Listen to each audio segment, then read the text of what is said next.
pledge allegiance. Pledge allegiance to the flag of the United States of America and to the republic for which it stands, one nation, under God, indivisible, with liberty and justice for all.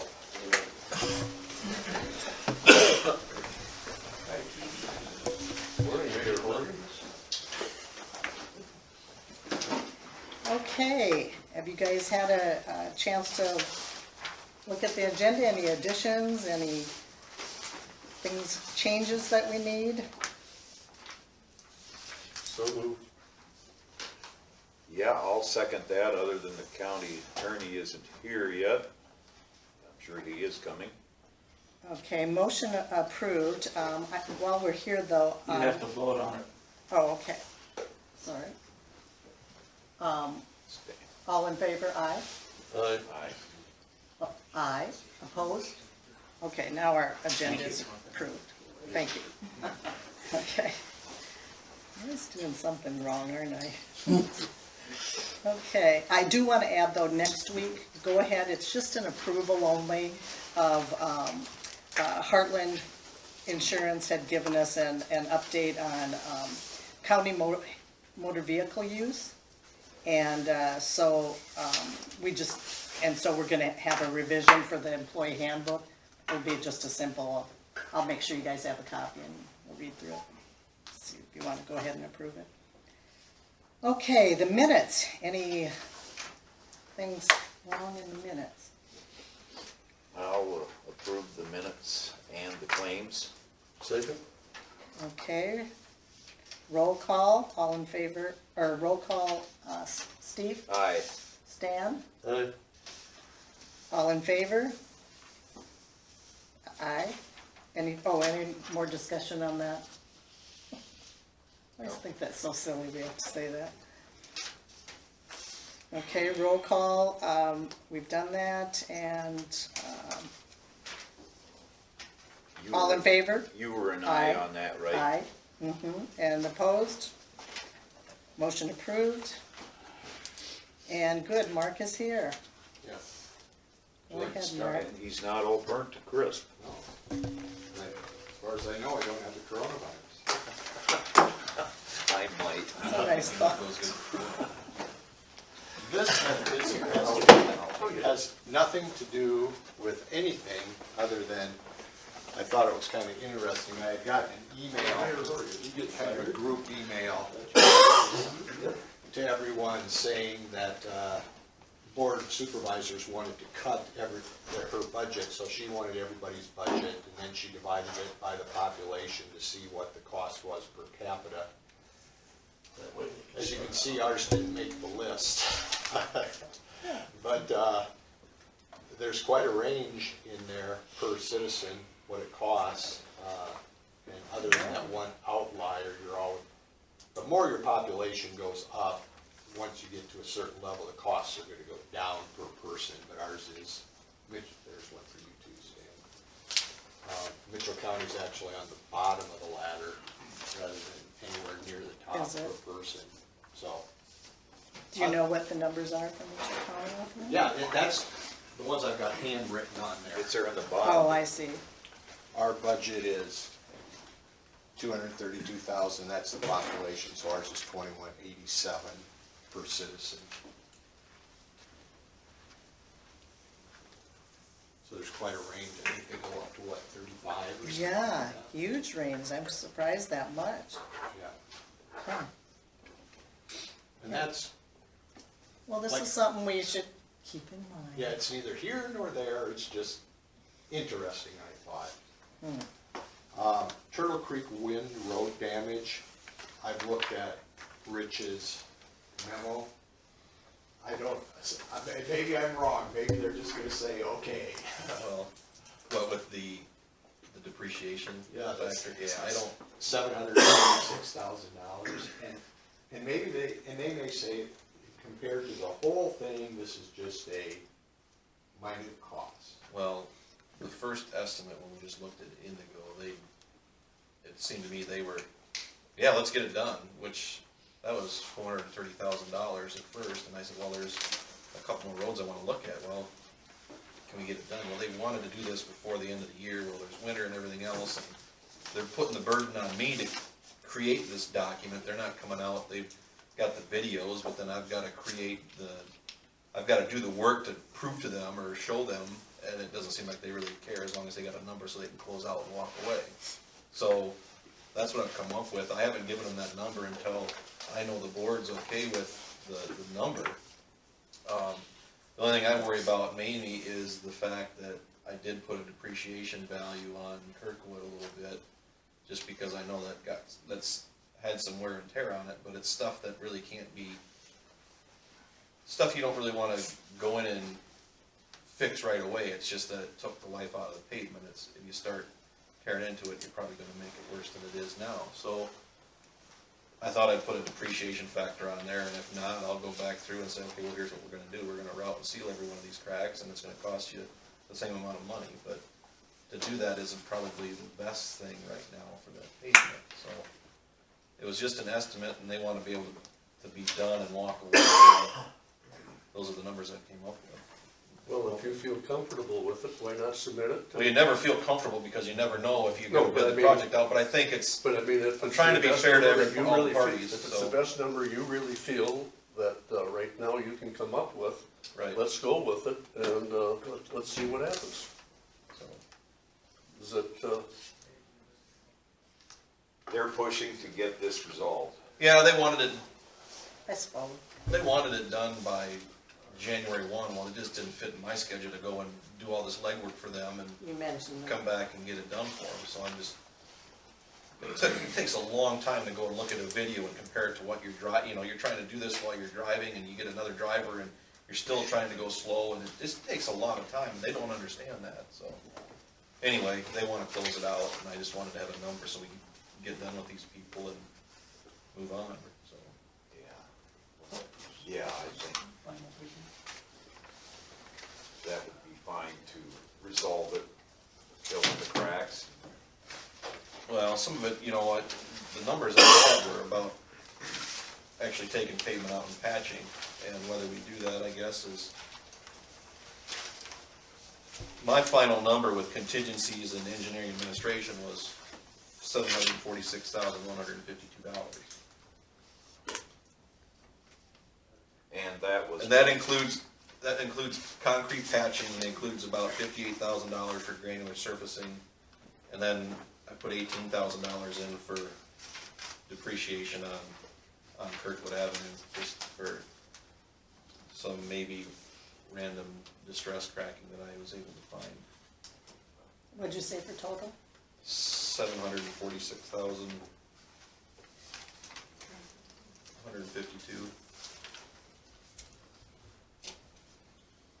Well, obviously, we need to go by your numbers, you're figuring it, we're certainly not out there figuring it. No, so. but, I mean, I don't know last time when the wind tower people were in here, what the damages were, what they paid. I don't have that information readily available to me, what the agreement was back then, but I'm just trying to be fair to both parties, and I'm using an estimated number that was quoted out And- to the individual contractors when they were fixing stuff.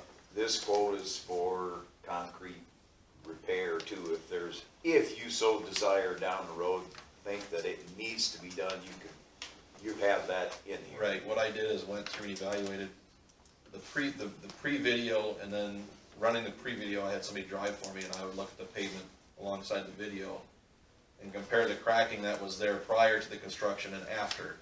And you could tell a difference, and so any one of those locations that had increased cracking, I just figured we're gonna take out and patch. I mean, that's how I came up with a number. Now, whether I would assume we'd wanna try to do that, but in some locations, the crack might be small enough where we don't have to do anything to it, but Correct. if you put it to a pre-existing condition, that's what it's gonna cost. So, fair is fair, I guess. I would approve this. Yeah, consensus, I think. But I don't know, Mark, I don't know if your concern is if this depreciation thing No. doesn't fly, it's gonna not, no, my concern was you're gonna send them a letter for, say we want 746,000, and they're gonna say, we'll pay you 50,000. You know? well, I honestly don't Yeah. get that feeling. Okay. I think they probably put a lot in there. I'm not doing this because I think they've got a lot in their budget, Yeah. but I'll see, we'll see when we submit the number, whether they like it or They're not. out there, they are. Well, I just wanted to get this rolling. I thought it might just be sitting there. You were waiting for them, they were waiting for you. I wanted to bring it up, and I didn't know, Yeah. I couldn't remember when we were gonna be back. Yeah. It's good to get it back, so I can get back to him today and say, hey, look, here's our final number. He's gotta take it to his people, and Can you just go by a consensus from us, or do we need a, I mean, you guys have signed the road use agreement, I didn't, so I mean, Right.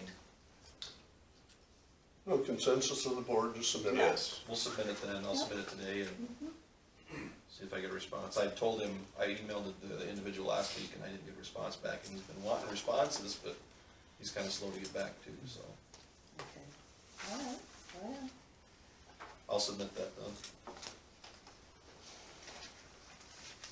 Federal Emergency Management Agency flood letter. I'm assuming everybody received a copy of this letter. It looks like we've got to get an ordinance in place, and I was wondering if we had a sample. Did you have this sample, or who had this sample?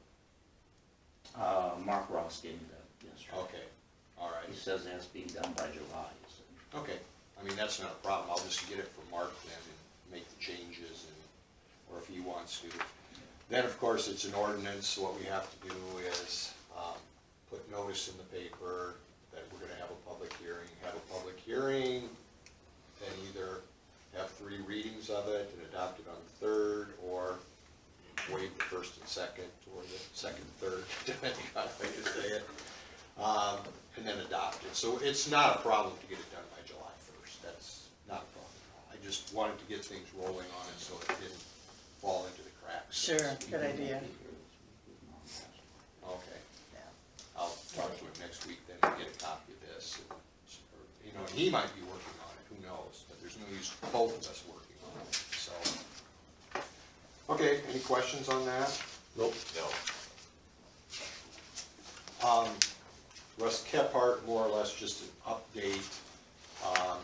I've met with Shannon a couple times now, and we've got to do a resolution, and then once the resolution is done, the board has to pass that resolution, has to do the amount due, the interest rate, the number of payments, which you decided already you wanted all up front. And then we have to certify that to Shannon. So I've got the documents all done. I'm just having her review those one more time to make sure. They look fine. Oh, you're here. They're good. Okay, It's got what I need in it. okay. Then, can I have those? If someone would make, you guys want to read it? I read it online, Okay. but not the latest one, It's just, yeah, there's no substance changes. It's just, I added some things that she wanted added that make it a little bit clearer. and I saw what she asked for, Yep, interest in number of installments. yep. So I've got that on the parcel number, the amount due, the number of installments, and the interest rate. We just put down 9%. Okay. Which we know, the reality is if it does, he can pay that at 9%, anybody else is gonna pay it at, if they buy the tax certificate, then it jumps up to 24, right?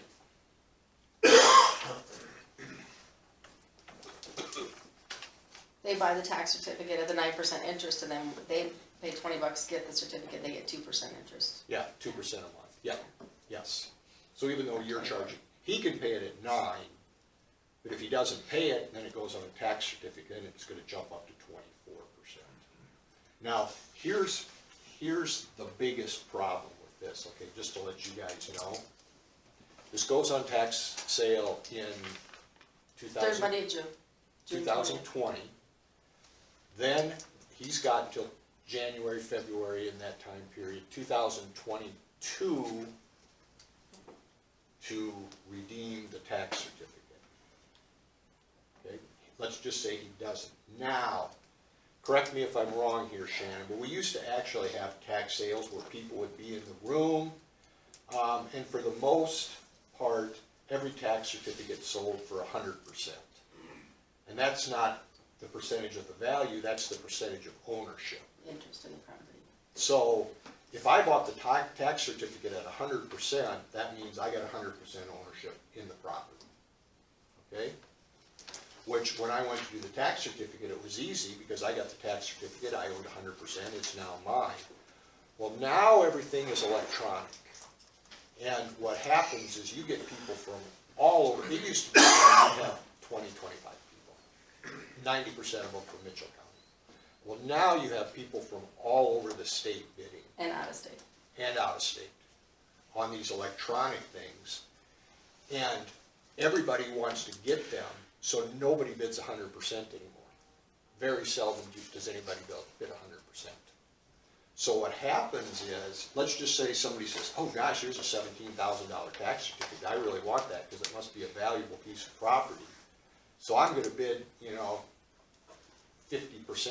51%. So they get it at 51%. Now they go in, he doesn't pay, they get a tax deed, they only get a tax deed for 51%, which means they own 51%, Russ still owns 49%. Oh, Now, that person has to file a partition action, and so this could drag on for years and years. And that's if it sells, if somebody Yeah. goes to the assessor's site, they may not purchase it, Yeah, And You- we can't purchase it, cause you guys are putting the tax sale on it, or you're putting a lien on it. So, So we like really anyone in can't my avoid office that. that's involved with it, we cannot bid on a property. We cannot participate in the tax sale because we collect the taxes. I would presume since you guys, everyone involved has put the special assessment in involvement, there's a conflict of interest, so we can't buy the tax certificates. yeah. So therefore, if anybody buys it, they might not buy it, the percentage, if it doesn't go to sale, then the county gets a certificate, so then How long does the county have to wait if the county gets the certificate? 3 years. 3 years? I'm reading up on it just now because with the Osage special assessment going in effect now with their road, Yeah. with their project and this, I've got the chapter, I'm reading it to. Because sometimes it's shortened, sometimes it's lengthened, but those are such unusual situations, I can't remember what they are. It's, well, we really can't. There's nothing we can do, Different. we're doing as much we're as we doing it by can. code, so. We're doing it as fast as we can, but we still have to follow the code. So Sure. what Good to know. what I'd like, do we have a resolution number, Lowell, or you can give I'll me one? fill it in. Okay. What I would like is someone to move to pass resolution number, which Joel or Lowell will get, which is a resolution levying a special assessment against private property for nuisance abatement cost by Mitchell County, Iowa, in accordance with section 331.384 of the Code of Iowa concerning the property owned by Russ Kephart. So, a motion, So we need to make that motion right now. Just- I will so move. okay? Second? Okay. Okay, Now is when you say further discussion. okay, further discussion? No, we're, Hearing none. yes. Roll call, Steve? Aye. Stan? Aye. Aye. All right. Okay, And then I just need a motion to authorize Lowell to Certified. certify that amount to the county treasurer. So moved. Seconded. okay, roll call, Stan? Discussion. Discussion? And hearing none, Stan, roll call. Aye. Steve? Aye. Aye. Okay, all in favor No, you don't. of you both of already- these, so we don't need to do all that? Okay, both motions approved. All right. That's all I have then, unless anybody has some questions.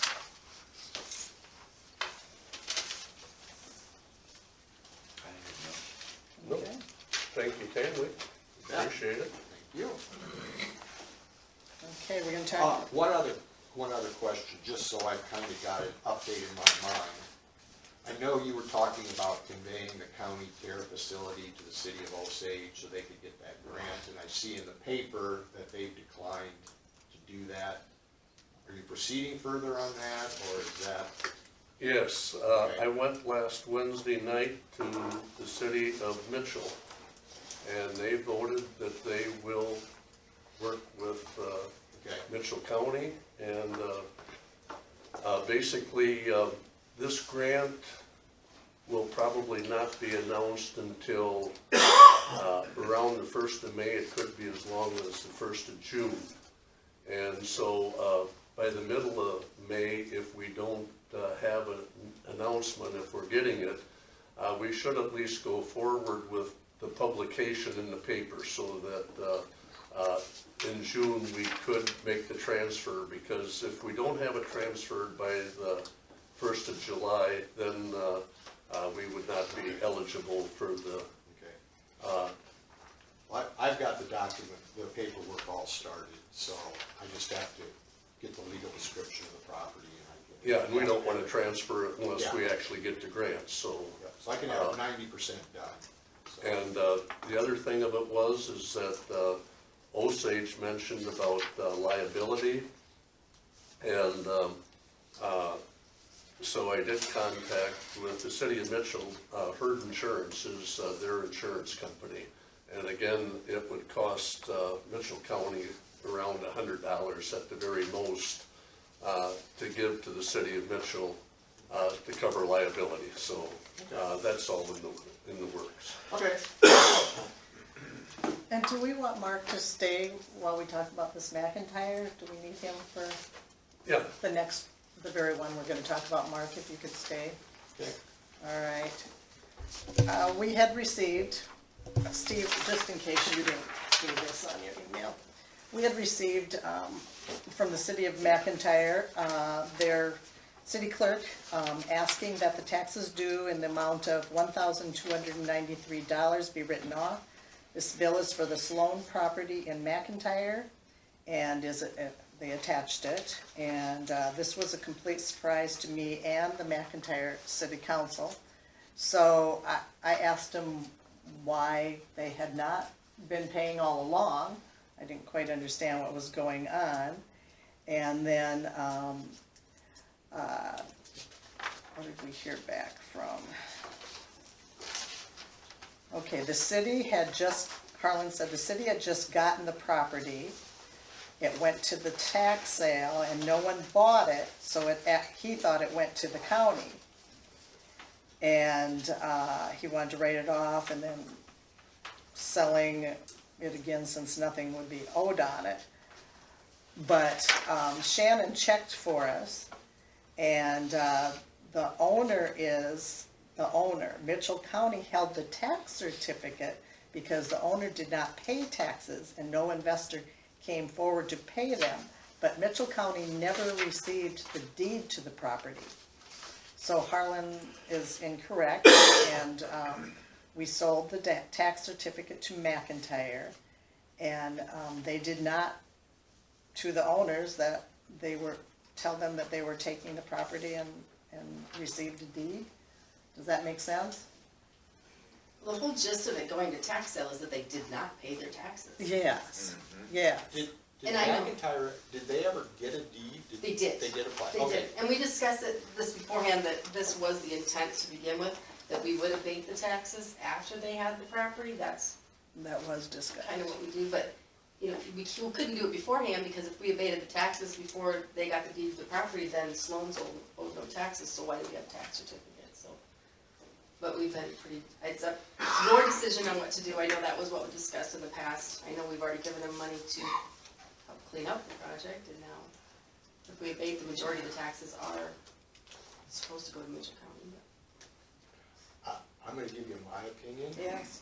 I think Welcome. before you make a decision on this, you should have Amy here, because I don't know if you can do it.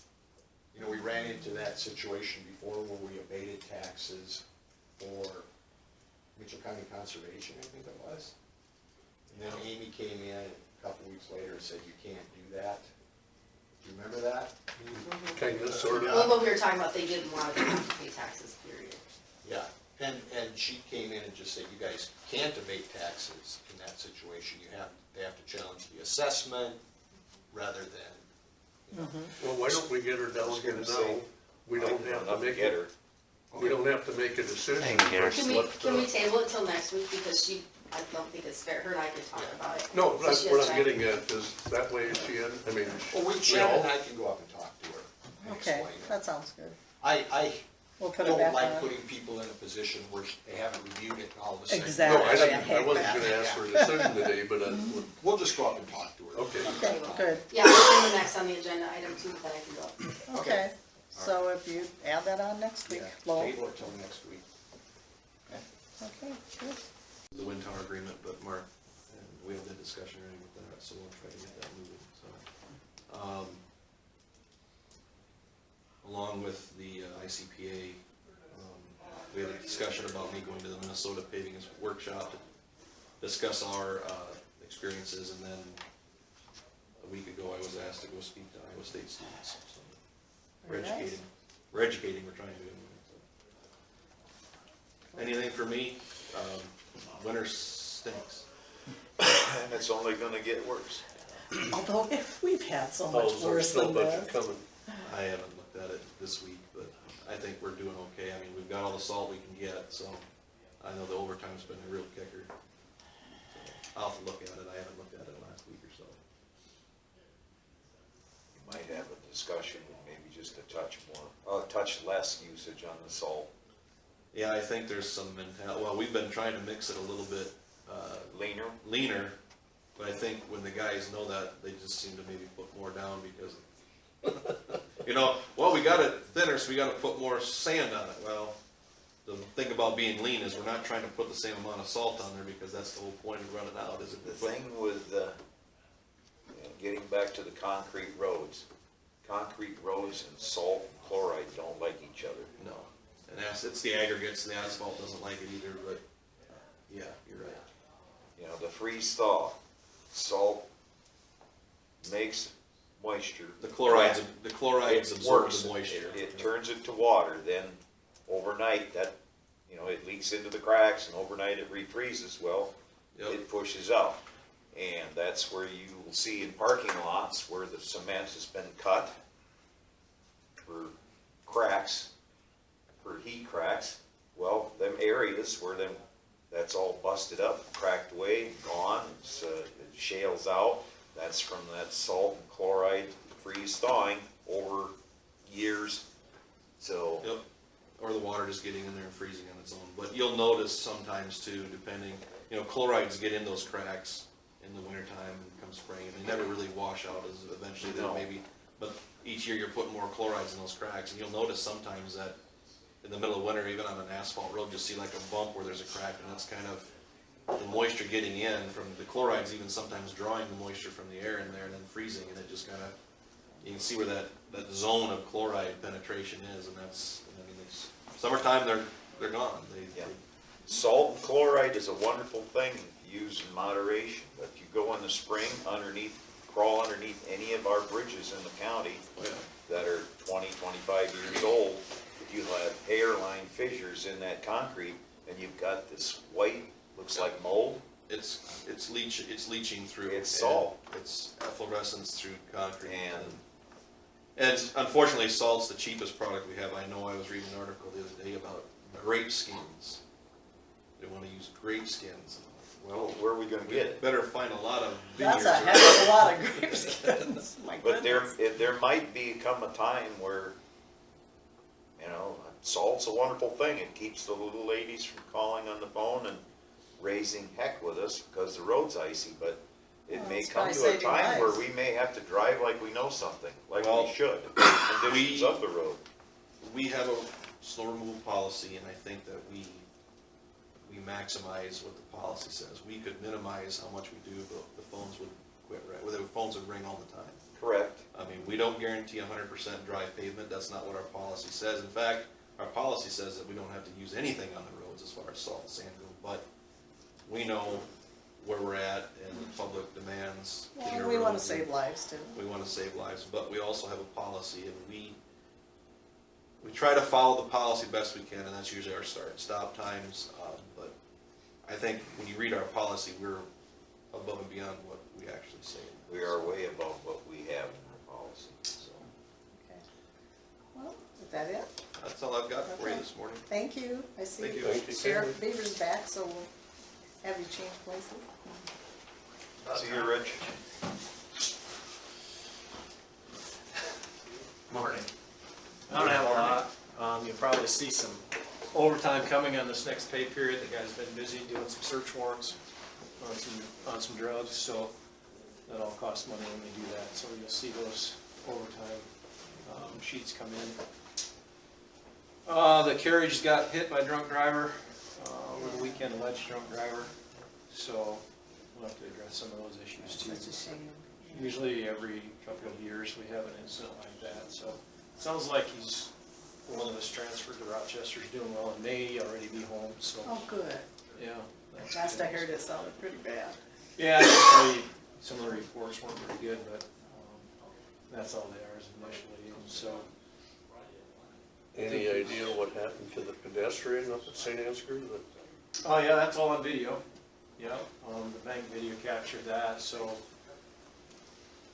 Truck stops at the stop sign at the intersection like it's supposed to, and citizen comes out into the crosswalk, doing what he's supposed to, and then the driver just accelerates to the intersection, never sees him. So it knocks him down the road 20, 30 feet. So that was all captured on video from the St. Ansgar Bank. So do you know who it is, or? Oh, absolutely, yeah. We know the victim and we know who the driver of the truck is, and, he's tore up about it too, because he didn't intend to run into anyone, he just wasn't paying attention. And he was thinking about other things, and he didn't see any cars, so he started through the intersection and hit the guy, so. That's been taken care of too. What was the result, or Well, I'm not gonna mention any names, but the driver of the truck was ticketed. for? Failure to yield to a pedestrian in a crosswalk. Yep. So, he's probably emotionally hurt as bad as the other guy is physically. Yeah, it's too bad. So anyway, that was a bad situation. Could have been worse, but I think that. At least he did stop. Oh, yeah, he did. He checked on him, did everything. He did everything right after the fact. So, yeah, it's too bad, but. Yeah, well, I think we've arrested 8 people between my office and the PD since we met last. It's been a busy few days for us. There's 2 in jail now, and there's quite a lineup of people to appear in court today. Some of the same names that we've had 20 years ago. And so, this is all drug related. a lot of it, yep, a lot of it is. So they never grew up. No, and the punishment they're receiving isn't Isn't gonna adequate. They don't stop learn, them. so we need to address that, I think, too. That's really all I have for you guys today. If you have questions for me, I'd be happy to answer them. No. Well, we kind of chuckled at the price of pencils, but I also am very aware that, because I was thinking in my brain, can I think of a place you can get them cheaper? But whenever you put that amount of print on, it adds up. It costs a lot more. They all end up at our schools, and, well, on parade days, they get handed out. It's Sure. kind of price of doing business, I guess, Oh, yeah. help relations. Well, obviously you feel good that they're marketing doing tool. some good. They are, oh, yeah, yeah. The schools appreciate it. There's a lot of kids that don't have those type of supplies, so if I can't afford to do that, then I should get out of business. Nobody would have a problem with it. So, yeah, they do good. All right, thank Okay, you. thank you. Yep. Have a quiet week. All right. Yeah. Okay, meetings attended. I went to the Iowa Workforce Development in Mason City.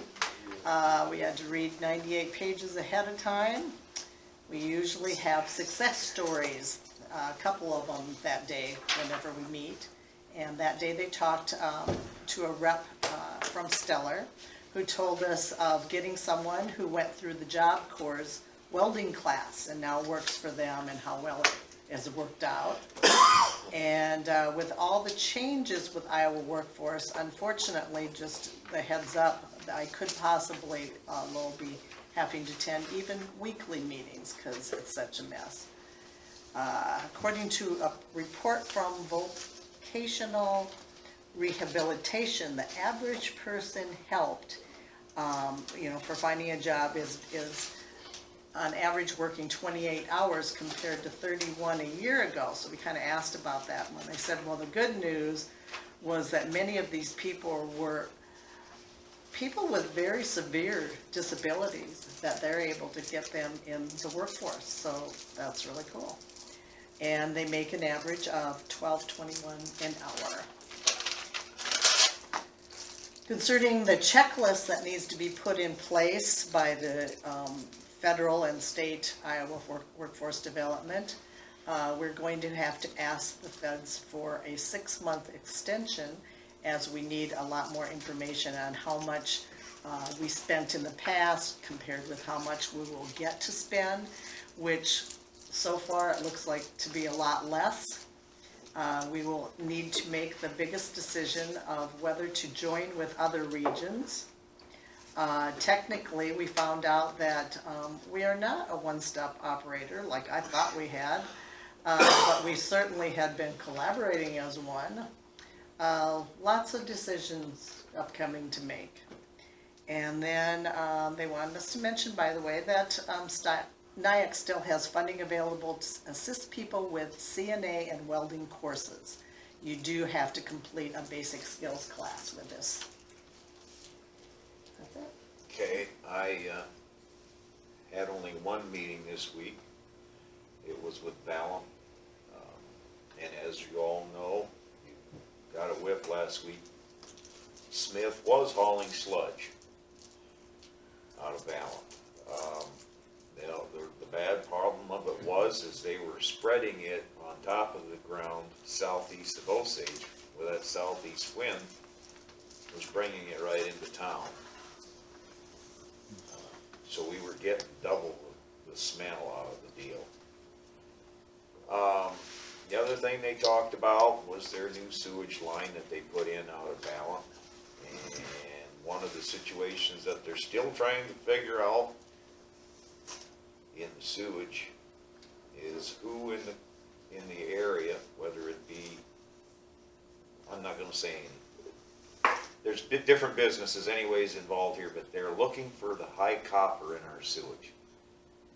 They're trying to figure out where that's coming out of. Other than that, it was kind of a short meeting with Ballum. So that's all I've got, Stanley. And I had Port Authority, and basically two things were mentioned, that over a month ago, all of the bills were finally accumulated, asking for reimbursement from the state of Iowa that have occurred since the 1st of July. In any event, we're waiting on the state of Iowa to give a check back to the Port Authority that'll then give a check back to both Worth and Mitchell counties. And so there's no reason that it shouldn't be coming. It's just, for whatever reason, again, the state drags their feet.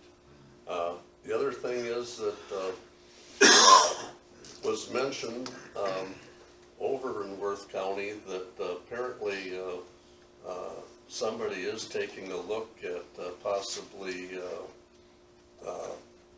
wanting to purchase 40 acres of land in their industrial park down there. And so, but nothing's going to be known until spring. So they're excited about that, which I don't blame them. I mean, that's a good deal again, which very well can help the whole area for employment. I mean, finding good jobs and that, so. And that was where? That was In what county? north of Manly. And so that was what was brought up at the Port Authority, and basically Council of Governments wasn't much on the agenda. Again, the nominating committee has nominated the same officers. We had executive committee yesterday, so that can't be voted on until the whole board meets in March. But I was nominated again to be vice president of the COG. And the other thing was that we completed a personnel policy update for the COG. And one of the things, I believe the Davis Law Firm was the one that done it out of Des Moines. One of the things that was in there, they had a concealed weapons section in there that we have voted to eliminate.